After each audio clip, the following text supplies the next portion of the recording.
Alright, this is Mr. Fenson with our computer math class. What we're going to be doing today is going over another review for the idle game test.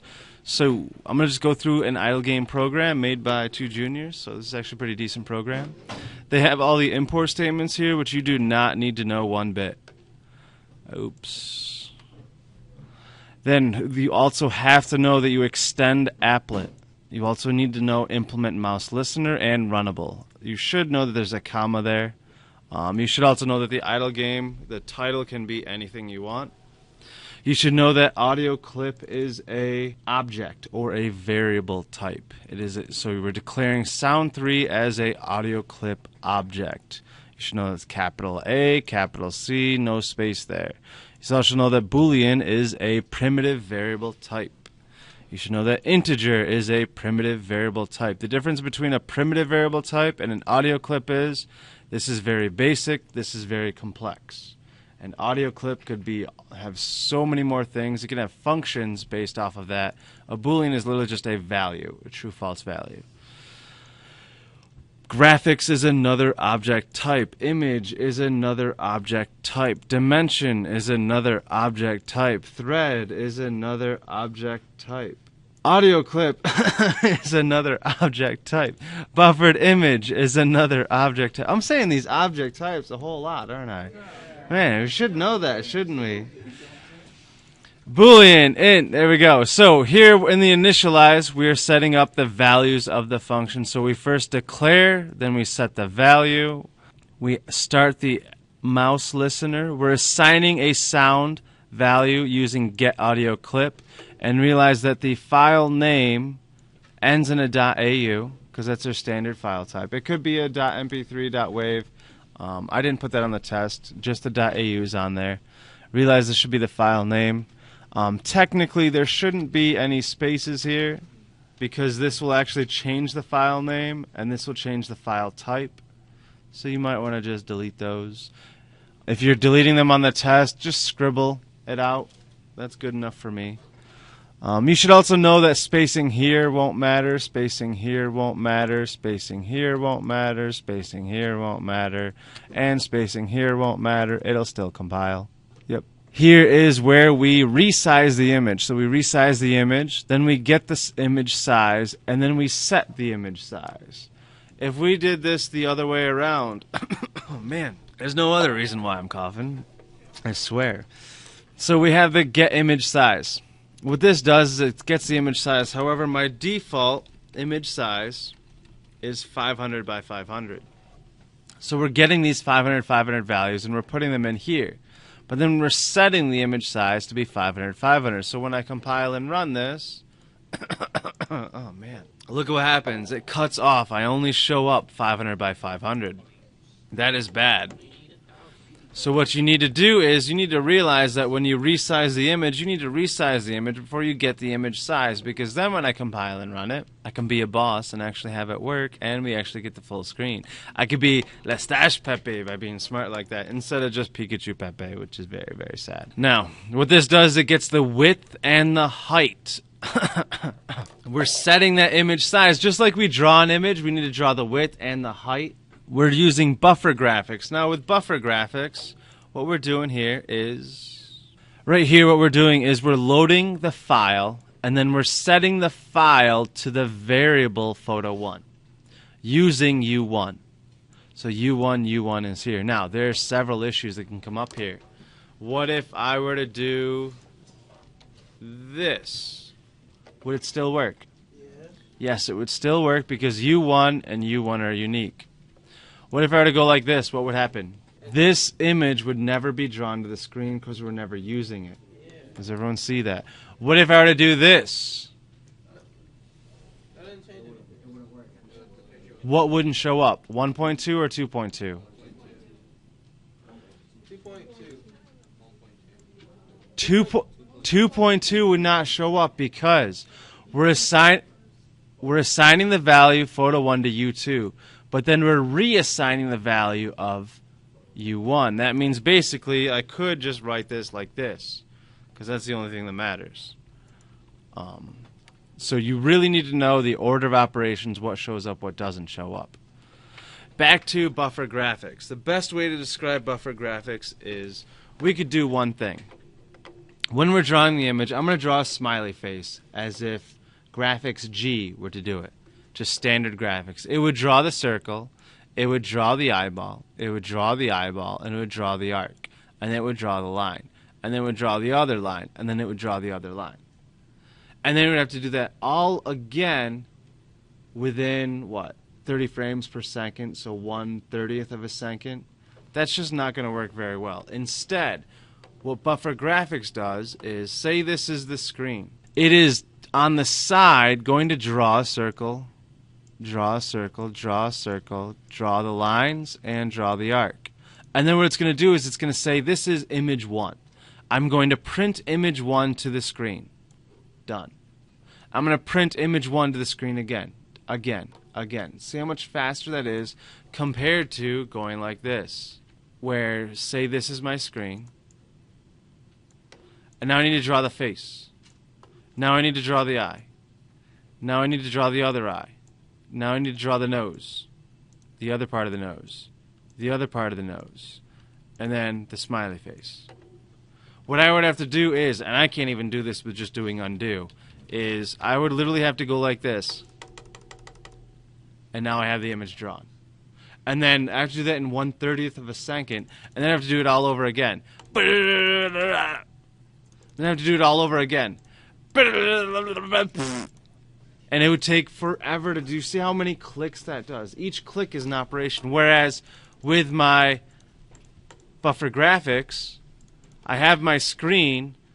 In the background, I'm prepping. It's like I cook the meal before I serve it.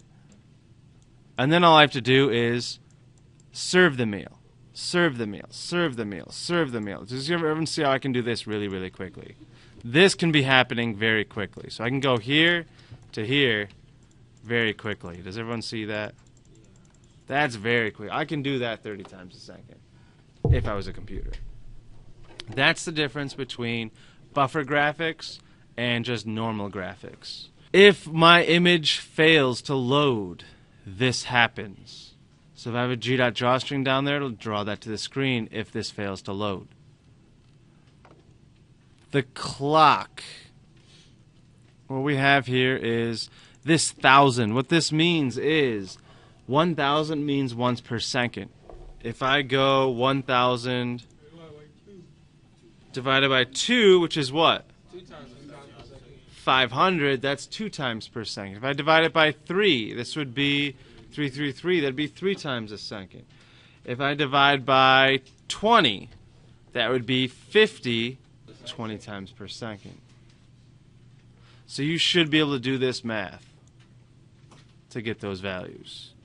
This is where I draw an image of photo 7 at X, Y, width, length. You need a null at the end. Realize I can still put spaces here and it should compile. I can put spaces here and it will compile. I can put spaces here and it will compile. Please realize the spaces that are on the test, it still works.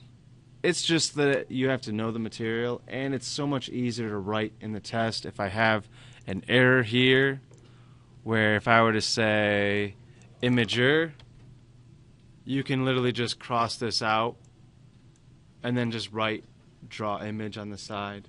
I spaced it out so that you can easily fix the things. I also spaced it out so you're more likely to find the errors, because if you have a space there, you might have an error. Just because I have a space there does not mean I have an error. Please realize that. Calendar is another object. Date is another object. Date format is another object. We're just looking at this code right here. Will that compile? By a raise of hand, will all 4 lines compile? Go ahead.